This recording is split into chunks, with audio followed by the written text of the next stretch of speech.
Hi folks, a quick review of using an older camera for amateur or even professional work. This is my older D7000.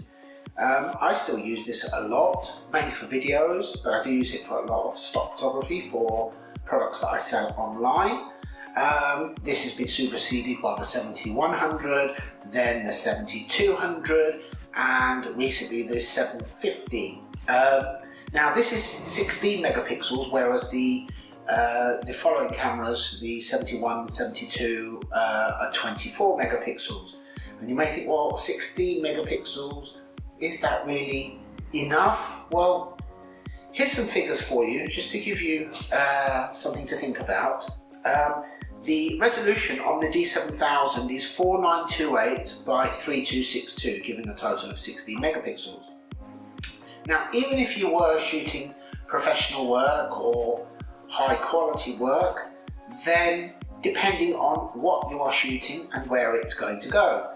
Normally, the highest required resolution is for a magazine, A4 size, because that normally is required to be 300 dpi native. Now, at 16 megapixels, at 300 dpi, and that is PPI, pixels per inch. My apologies. That gives the highest resolution that can be seen with the eye. Any more than that would be wasted. Even that is probably too much, but still.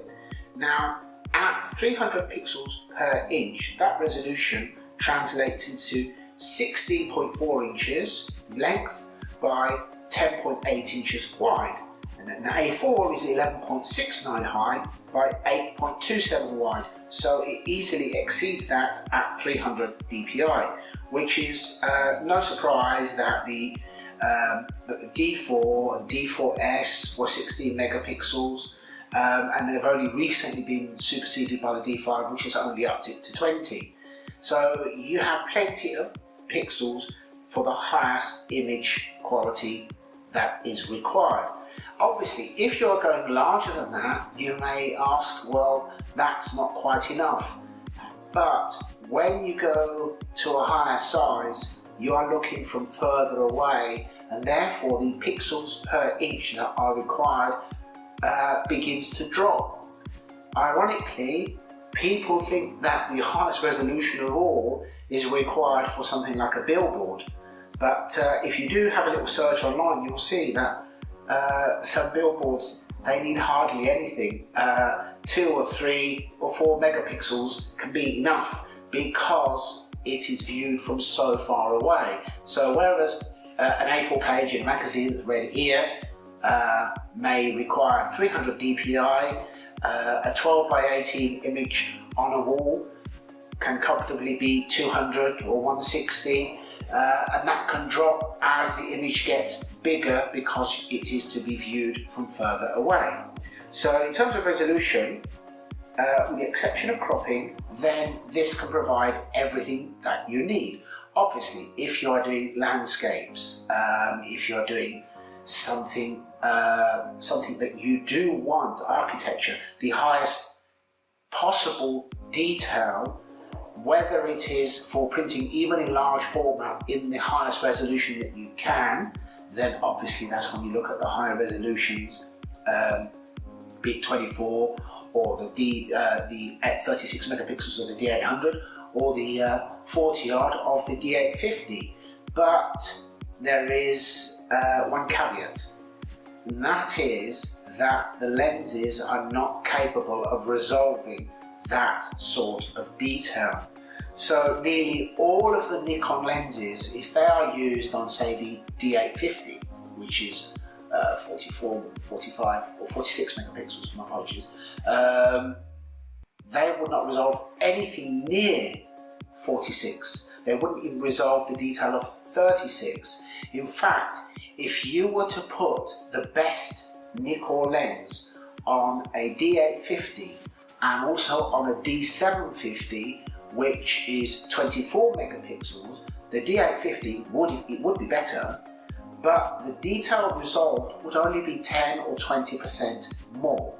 Now for the highest resolution, resolving power, then you need to look to the ultimate lenses, some of the mega expensive Zeiss lenses, not all of them, but a few of them.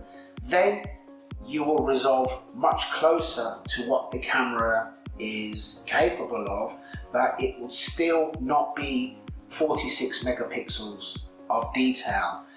It would only be 60 to 70% of that, more than likely. So you need to bear that in mind, that as you go up the lens, you're actually just getting more volume of data, but you're not actually resolving any more details. So there's always that to bear in mind. It's not all about megapixels. Once you go beyond, once you could go actually beyond 12, 16 megapixels, the lens begins to make more difference. It's noticeable at 24 megapixels if you're using a lens that's not brilliant. And once you go beyond 24 megapixels, then it becomes increasingly noticeable and more vital. But if you're shooting studio work for a magazine or something like that, for eBay, online shop, even this is perfect. For video work, fine, this does full HD, unless you really want to be a nerd and you're concerned about minor things that will not be visible to anybody on YouTube. That's another matter. If you're shooting in 4K, fine, then you need to look at later cameras, but you do need to bear in mind the file size of 4K is horrendous.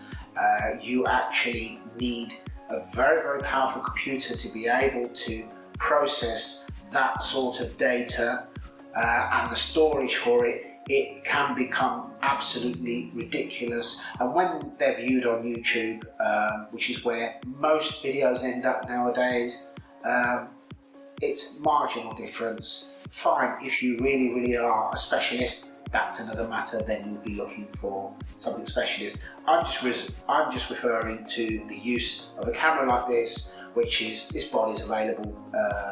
You can get a good body for around 200 to 250 pounds with a low shutter count. And if you have a good lens on it, for example, on here for studio work, close-up shots, I've got the legendary Nikon 60mm 2.8 macro, the D. This one is the best one of all, and this is possibly in the top 5 or 6 sharpest lenses that Nikon have ever made, and it really is a wonderful lens. And it's like the utility knife of lenses because it's a full frame lens, so it can be used on a full frame camera at 60mm, give or take, a standard lens, a macro lens. It can go on a crop sensor where it can become a perfect portrait lens, a fantastic macro lens. It is absolutely wonderful. When you switch to manual focus, it's lovely and smooth. It doesn't feel all loose like the later G lenses, the autofocus lenses. It does have a limiter on it, so if you're not using it for close-up macro work, you can set the limit so it won't focus any closer than a couple of feet, so that the focusing is fast, it won't hunt so closely. It's amazing lens, and the design of the lens, where the lens is receded so much you don't even need a lens hood for it. Very good lens. On this camera, it produces images for production be it in A4 size magazines or online for online shots, as good as anything else that is out there. Any improvement on this for online especially would not make any difference. Nothing that would be noticeable. So just a quick thought, D7000, I'm sure there's similar scenarios with some of the Canon cameras, but being a Nikon fan, I really don't know much about those, so you'd have to look elsewhere for info on the Canon range, but definitely 7000, I wouldn't be without it. Okay, bye.